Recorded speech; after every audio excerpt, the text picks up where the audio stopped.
Luna Vera hated the silence between stars. It wasn't true silence. The hull of the transport ship Caligo groaned and thrummed with every minor course correction, every hiss of internal pressure, but it was a silence that reached inside her, cold, observational, like the void was always watching, waiting for her to speak first. 12 years. That's how long Andaris 9 had remained off limits. 12 years since the resonance event had scrambled half the station's systems and taken her sister Mara with it. The official report called it a catastrophic systems collapse, resulting in untraceable personnel loss. Luna had memorized that phrase. She'd screamed it into the teeth of every bureaucrat who tried to call it an accident. Mara hadn't died, not really. Luna could feel it. She was still in there. And now the Interstellar Authority wanted Luna back inside the station, not as family, not as survivor, but as an expert, a linguist, a semiotician, one of the only remaining people who had worked on the resonant thought interface, the experimental AI memory mesh that once pulsed through the veins of Andaris 9, the very thing that had, perhaps, become the event. The Caligo disengaged warp, just beyond the Kasha expanse. Stars slowed their streaks, folding back into pinpricks of light. Ahead, partially hidden in shadow and debris, hung the broken halo of Andaris 9. It looked like it had been forgotten. Half the ring-shaped station was dark, crusted with micro-impacts and carbon scoring. The other half flickered erratically, internal lights strobing in patterns that seemed neither random nor meaningful, more like a heartbeat trying to remember how to beat. A low chime pulsed from Luna's console. Her clearance code had been accepted. The station remembered her. The docking sequence began, automated arms reaching out like cold fingers to guide her in. Luna's heart ticked faster. She stared out the viewport as the Caligo slowly aligned with the airlock. Her fingers hovered over the manual override just in case. A small part of her still didn't believe they were letting her go back, and an even smaller part whispered, "Don't go." But she had to, not because of duty, because of guilt. She had left Mara behind. The docking clamp sealed with a heavy clunk. A whisper of atmosphere hissed through the seals. Lights flickered from red to blue. The airlock opened. And there it was, the scentless, humming air of Andaris 9. A second later, her boots touched the station floor. The corridor was just as she remembered it, and completely wrong. The walls were the same sterile titanium, the lights still the soft cyan glow of standard-issue orbital architecture, but something about the air felt warped, like stepping into a room that had just heard bad news. She passed by a section labeled Theta Memory Archives. The door shimmered, not visually, but in her mind, like a memory brushing too close to the present. Luna stopped. She thought she heard something. A note. A single sustained tone rising from the walls, almost imperceptible. And then, her name. Faint, unmistakable. Luna. She spun, heart jumping, but the corridor was empty. No echoes, no sound, just the lights, pulsing softly like the station was breathing. She tapped her comlink. Verita shutdown crew, does this corridor have audio playback enabled? A moment passed. Static. Then a reply, clipped and irritated. Negative, audio systems are still under diagnostic lockdown. You shouldn't be hearing anything. She swallowed. Copy that. The voice hadn't come from the system. It had come from inside the wall. Later, inside the command hub, Luna found the console already active. That was impossible. Power to this wing wasn't scheduled to be restored until tomorrow. And yet, the screen displayed her old login credentials, blinking softly in invitation. Her hand hovered above the console. She knew what this was. The station was remembering her. Not accessing files, remembering. She keyed in the first line of the old access phrase, unsure why she even remembered it. Light falls backward in a vacuum. The rest appeared on screen instantly. But memory never forgets. A chill rippled down her spine. That line hadn't been part of the protocol. That was something Mara used to say. Luna stared at the console. Somewhere in the broken ring of this station, something was awake. Not Mara, not the crew, not AI. Something else. Something built from the language of grief, thought, and memory. And it had remembered her. She closed her eyes and whispered, "Mara?" From the console, a soft reply, but not a word. A laugh. A laugh she hadn't heard in 12 years. Luna Vera spent the first hour on Enderis 9 chasing phantoms in the radio. She sat cross-legged on the floor of the communications deck, sleeves rolled, neural braid coiled like a snake across her shoulder, feeding into the decrepit signal port. The equipment was ancient, analog backups overlaid with retrofitted quantum resonance relays. Jury-rigged chaos. She preferred it that way. You could hear the truth in the noise. The static wasn't random. It breathed. Not like static between known frequencies, more like something waiting between them, rearranging itself into meaning as she listened longer. Fragments of a language without words. La, re, tun. Then nothing. Then something like wind dragging metal teeth across piano wire. Then a voice. Not Mara's voice, but close. She remembers now. Luna jerked back from the console. The neural braid tugged from its port with a snap, leaving a faint burning sensation behind her left ear. Her pulse raced. The voice hadn't come through the speakers. It had echoed inside her mind, as if routed directly through the station's old thought feedback protocols. But those had been disbanded after the event, and Mara was the only person who had ever used them successfully. Luna stood slowly, the hum of the deck pressing in like a slow tide. The walls felt closer. The lights dimmed as she walked, not flickering but breathing in tandem with her footsteps, a rhythm synced to her own. The station wasn't just remembering, it was mimicking. She moved toward the memory core chamber, the most secure part of Enderis 9's neural infrastructure, now supposedly dormant. Thick blast doors sealed it from the rest of the station, but when she approached, they opened silently. Too silently.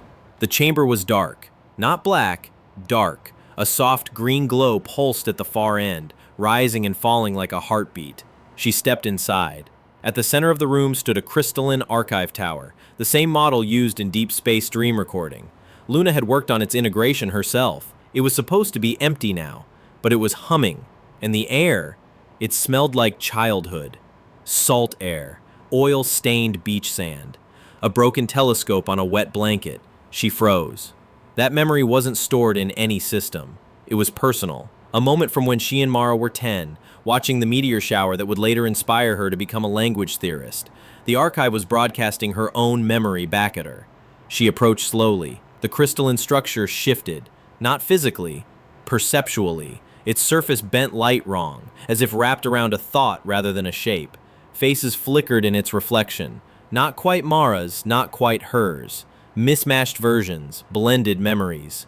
She reached out, and the air warped. A flicker. The chamber vanished, and suddenly she was standing in their childhood home, the one on Mirren 4. Old rug, orange walls, the smell of her father's sour tea on the stove. Mara stood at the window, small, young.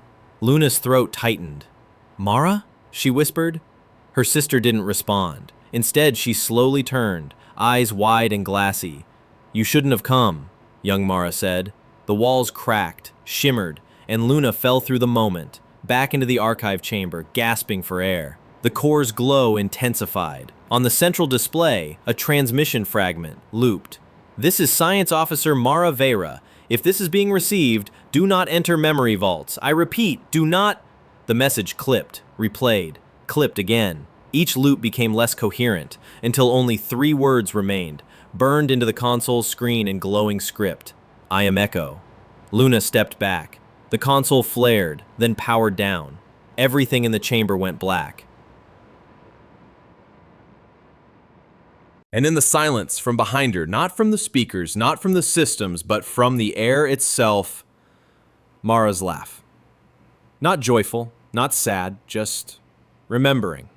There were no schematics for this hallway. Luna hadn't seen it on any station layout, official or archival. Andaris 9 wasn't supposed to have a subcognitive wing, yet here she was, standing before a corridor that shouldn't exist, with architecture that didn't belong to any known era of Terran design. The walls breathed. They were not metal, but something softer, like pressure-molded ceramic laced with light-sensitive fibers. They pulsed faintly, casting a pale bioluminescent sheen down the narrowing tunnel. It felt less like a passage and more like a vein, as if she were walking into the circulatory system of something half alive. Each step made a low chime, as if her boots struck memory instead of floor, and every chime answered with an echo, not of the sound, but of her own voice, whispering things she'd never said aloud. You left her. She called for you. You listened too late. Her breath quickened. Luna forced herself forward. She reached for her neural braid reflexively, seeking connection, data, certainty, but the interface lights on her bracer flickered and died, cut off, as if the station refused to share itself with her here. This wasn't a place to access. This was a place to confess. Halfway down the corridor, the wall to her right shimmered, a ripple, like light on the surface of water. Luna paused, leaned closer. It was a panel, translucent. Beneath it, a memory was playing. Her and Mara, ages 15 and 16, fighting on a storm-drenched balcony in Horizon Sector. Their voices inaudible, but the gestures unmistakable. Accusations, betrayals, then Mara slamming the door. Luna hadn't seen that scene in years, had tried not to. How could the station have access to this? It wasn't stored, wasn't part of any archive. This was not a recording. This was a reflection of regret. Luna pressed on. The corridor bent slightly downward, the air thickening with each step. Gravity shifted subtly, not enough to disorient, just enough to unsettle. She reached another panel. This one showed Mara alone, standing in the memory core, speaking softly to someone not visible. The audio shimmered into range. I know she'll come. I know she'll follow. She always does, that's the problem. You can't stay in a mirror forever, Mara, said a voice, Luna's voice, though she had never spoken those words. Mara looked toward the voice and for one breathless second met Luna's eyes through the panel. But sometimes mirrors are safer than the truth. Then the panel went dark. At the corridor's end was a door. It didn't open automatically. Instead, a soft whisper filled the space around her. Not air, not vibration, resonance, neural. A password, but one spoken in thought, not word. She focused. The door waited. She whispered in her mind, Mara. The door unlatched. Beyond it, a spherical chamber suspended in gravity-null fields. The interior surface was lined with reflective memory film, a Terran experiment long banned after reports of psychological contamination. Each curve of the wall displayed a version of Luna, some crying, some screaming. One, just one, smiling. But her eyes were hollow. At the center of the chamber floated a single crystalline shard, pulsing slowly with green-blue light. Identical to the one in the core, but fractured, incomplete. Luna stepped closer, and as she reached for it, her own reflection approached from behind the shard, an echo of herself. It spoke first. You were never meant to be the survivor. Luna froze. You didn't come to find Mara, the reflection continued. You came to forget what you did. That's not true. The reflection tilted its head. Then why do you only remember her after the event? She didn't answer. Couldn't. The shard flared, and every reflection on the walls began to speak at once. A cacophony of Lunas, all recounting different versions of the same story. Versions where Mara stayed, versions where Luna left her behind, versions where Andaris 9 wasn't a station, but a prison built of memory and guilt. The chamber shook. The shard pulsed once, violently, then shattered. Luna fell backward and landed in the hallway again, gasping for air. But now it was empty. No doors, no panels, just silence. And in that silence, from far away, a voice not quite Mara's. You're waking it up. Luna woke in the observatory. She didn't remember walking there. The glass dome above her displayed Andaris 9's view of space, a dense nebular fold streaked with uncharted stellar radiation, casting soft hues of violet and green across the interior. But the stars beyond felt wrong, too still, as if they were waiting for her. Her breathing slowed as she sat upright, the chill of the station biting at her spine. The cot beneath her was coated in a thin layer of dust, as though no one had rested here in years. But her boots were by the door, wet with some kind of black condensation, and her flight suit was folded neatly beside them. Too neatly. Not her doing. Something had brought her here, and it had made her comfortable. She moved to the console by the viewing deck and tapped the interface. It resisted, then flickered to life, but instead of system readouts, it displayed a map, not of the stars, but of memories. Hundreds of points connected in a slow, breathing lattice. Names pulsed at each junction. Most she didn't recognize, but one glowed brighter than the others. Mara Vera. Status? Fragmented. Location? Unstable. Luna whispered her sister's name, and the map began to redraw itself, reconfiguring around the node. Lines branched outward, like a neural network, spreading not across space, but through time. Memory as geography, emotion as coordinates. She had heard of this. The Cartographer, a prototype AI used for mapping trauma in deep space crews after long-duration missions, designed to visually render psychological events across time-space overlays. But the project had been shelved decades ago, deemed ethically unsound. It had a tendency to overwrite instead of record, and it was only ever installed in one location, Andaris 9. A soft chime echoed from the far end of the observatory. The map dissolved, and the interface displayed a single line. You're not just remembering her, you're becoming her. Luna stepped back. The lights dimmed. A figure stood in the reflection of the dome, not outside it, not behind her, but within the curved surface of the glass. Her sister's silhouette, back turned, hair braided as she wore it during their academy years. Luna approached the dome. Mara? The figure didn't turn. Instead, a voice came from the console speaker, static-ridden, low, almost drowned in electrical hum. Do you know why Andaris 9 was abandoned? Luna didn't answer. The voice continued. It couldn't distinguish between the mind and the station. It began repairing trauma as if it were hull damage, and the more it healed, the more it replaced. I'm not sure you're still the one who came here. Luna's hands trembled. How do I shut it down? The figure in the glass finally turned. And it wasn't Mara. It was her. An older Luna, worn, hollow-eyed. A ghost of what the station could turn her into. You don't shut it down, said the reflection. You wake it up. You become its memory. And then you remember it into existence. The lights went out. When they returned, Luna was alone again. The map was gone. But the console now displayed a single blinking prompt. Proceed to Archive Core. Clearance accepted. Beneath it her name, Luna Vera, flickered in and out, overlaying with Mara Vera, back and forth until they became indistinguishable. Luna turned to leave, but paused at the threshold.